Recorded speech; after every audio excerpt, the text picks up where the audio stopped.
Le monde politique, malheureusement, la première partie de votre question était basée sur un présupposé inexact. Il n'existe pas d'occasion dans le monde politique d'avoir comme ça 80 personnes qui vous écoutent pendant 2 heures. Donc je ne sais pas ce que ça donne si on le fait, ça n'existe pas. Aucun député n'a 2 heures à vous donner pour rester assis dans un fauteuil et écouter ce genre de truc. Alors ça vous arrive une fois tous les 5 ans, Juppé il m'a écouté faire ça en 2007, Bayrou il m'a écouté faire ça en 2007, une fois, 2 heures, voilà. Je ne sais pas ce qu'il en est ressorti, mais j'ai proposé aux 2 présidents de groupe à l'Assemblée, le socialiste et le Copé, ça m'a coûté, hein, pardon, de faire un exposé devant le groupe, parce que vous ne mélangez pas les chapelles, jamais eu d'écho. Donc, un député, il n'a pas 2 heures à vous consacrer. Donc le problème, et vous mettez le doigt sur un truc qui, moi, me tracasse beaucoup, c'est que le dialogue entre l'expertise technique, non pas que je me considère comme un expert, mais je considère que je vous ai donné des trucs que j'avais compris d'une communauté d'experts. C'est plutôt comme ça que...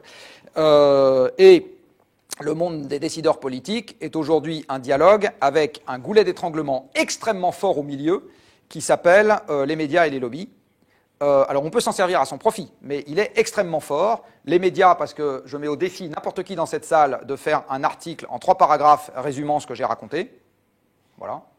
Mais n'importe qui, que ce soit juste ou faux, hein, peu importe, vous allez prendre le problème par quel bout.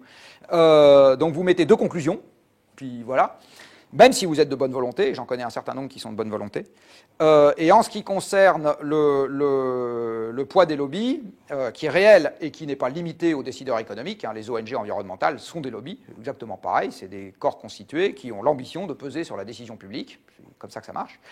Eh bien, là, vous allez être dans une espèce de rapport de force.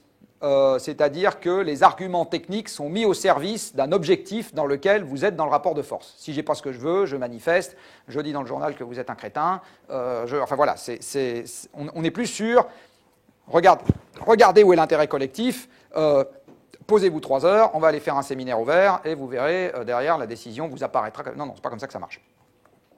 Donc le monde politique est à peu près totalement ignorant, encore une fois que ce soit juste ou faux, de ce que je viens de vous raconter.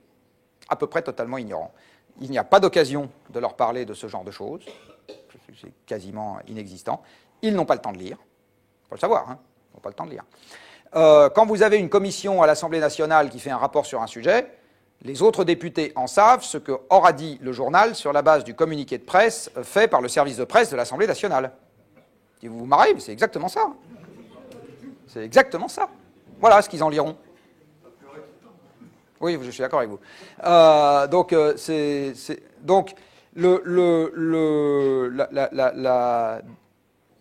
Et j'insiste sur le fait que c'est pour moi une vraie source d'inquiétude, parce que je ne vois pas trop où est le... Alors j'ai essayé dans ma courte vie de contourner le problème. Alors une voie de contournement, c'est que j'ai monté avec un copain journaliste une école d'hiver pour journalistes il y a 7 ans. Voilà. Une deuxième voie de contournement, c'est que j'ai monté il y a 2 ans un think tank qui s'adresse aux décideurs économiques.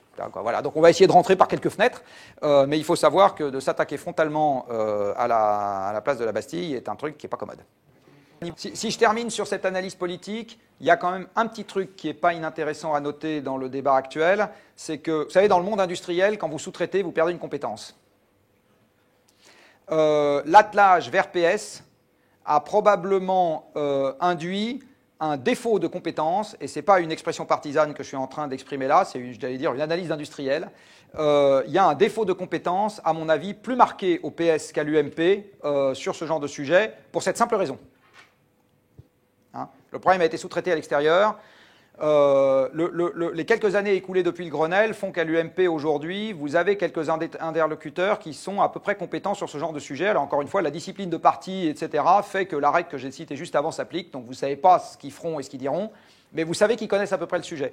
De l'autre côté, ils sont en plus petit nombre. Donc je connais quelques députés qui ne sont pas mauvais sur ce genre de sujet. Mais par contre, quand vous montez à l'échelle, à l'étage des éléphants et des présidentiables, etc., là, il n'y a pas beaucoup de... on est quand même pas loin du désert. Hein.